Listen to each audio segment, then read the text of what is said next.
some kind of possible benefit, correct? Right, because we know that you get the most rewards in the holy cities. But I'm asking you, I'm not at the holy city, you're going to be at it.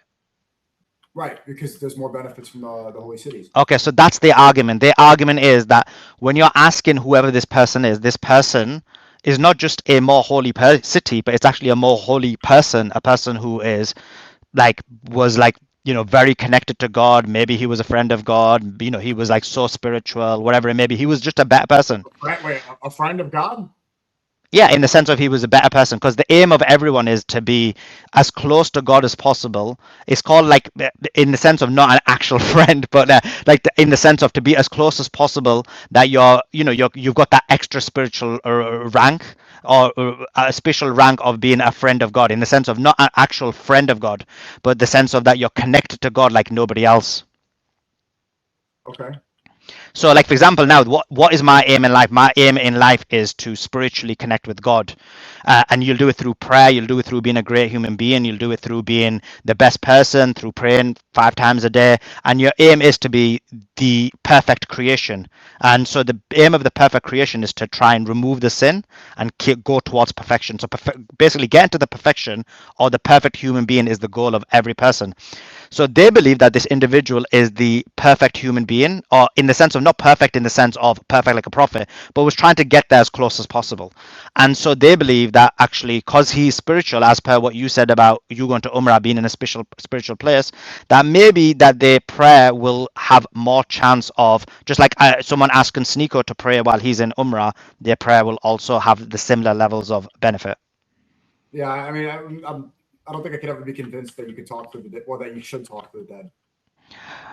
It's not. Yeah, I get it. It's because you believe that like it's the people who believe that you can't, like there is no component after this life. But then how do you explain the verse of the Quran that says those who died in the way of Allah, they are not dead? Within this realm, right? Like there, because martyrdom guarantees Jannah within this realm, so you can guarantee uh, that they are martyred for the sake of Allah. And they're in Jannah, which is That's not what it says. It says though. yeah. But I It think doesn't. I went over this yesterday with Muslim Lancer. The verse after I remember that, which corrects this to say, Hmm. I can't remember which this is. Yeah, the next sentence corrects this. So this says, let me bring this up. Yes, those who are, and then rejoicing in Allah's bounties and being delighted for those yet to join them. There will be no fear for them, nor will they grieve. How does that correct it? Those who mourn in the sick, rejoicing in Allah's bounty, or the one before. I can't remember what he said. Again, I'm not an expert, still learning.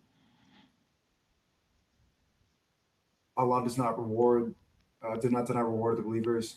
Yes, but I mean, it's they're receiving Allah's grace and bounty. So, which is the receiving Allah's grace and bounty is in Jannah, right? He does not deny the reward of the believers, meaning that the reward is in Jannah. Um. So wait a second. Those who have died in the way of Allah, they're not dead, but it's going to be in heaven because it's through Allah's grace and bounty. Because Allah's grace and bounty only works in heaven. Is that what you're saying? No, I mean, yeah, you're right. It also works in this life. Well, maybe it was the one before. I should know better. I just went over this yesterday. I don't want to sound faith for people in the chat are asking to talk about the war. Yeah. If Allah helps you, no one can defeat you. But if He denies you, then then who else could help you? So in Allah, let the believers put their trust. And what was it again? Something about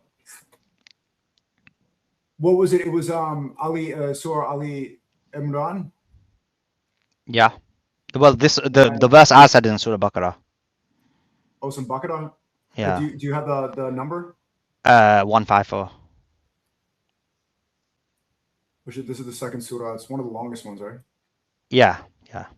It is the longest. You read this one for protection. Never say that the believers seek comfort and patience of prayer. Allah is truly with those who are patient. We will certainly test you with the great touch of famine for positive life. Oh, we will certainly test you with the touch of fear and famine and loss of property, life, and crops. Give good news to those who patiently endure, who say struckly by disaster. Surely to Allah we belong to Him, and we will all return. So yeah, it looks like it's here clarified that you're returning to Allah. So right here on earth, you're not with Allah, but you return to Allah when you die.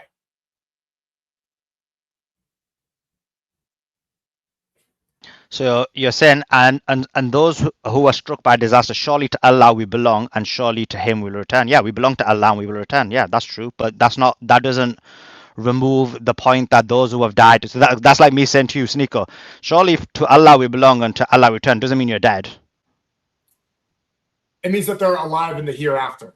Like that's what we're supposed to remember. That this life is temporary, but you're still alive in a different realm. It doesn't say that. It doesn't really say that. But okay, that's fine. That's fine. And even if you're alive in a different realm, that still means you're alive. But that's fine. I think a Muslim Lancer told me yesterday that it's like that there's different ways to interpret death and life. Like there's dead within this world, right? So in this instance, in Arabic, this is specifying dead.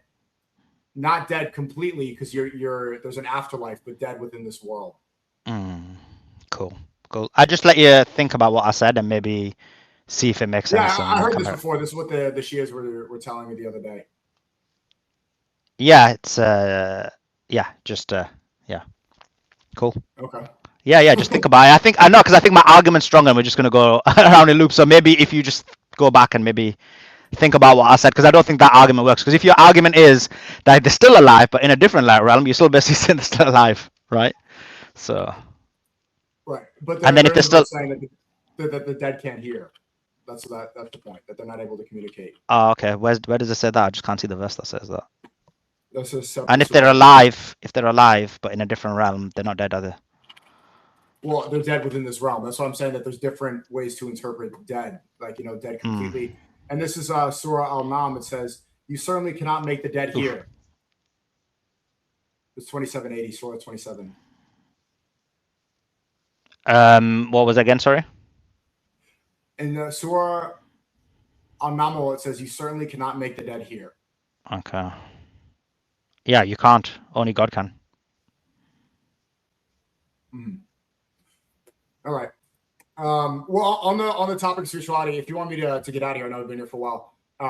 What else have you noticed that you could pinpoint? I brought up some good instances, I think, about the burning of Ball and then the retaliation with the assassination on the school, the assassination of schoolgirls in the from U.S. Israel on that school. What else can we talk about that spiritual or the holy war aspect, which has become a major conversation in this war?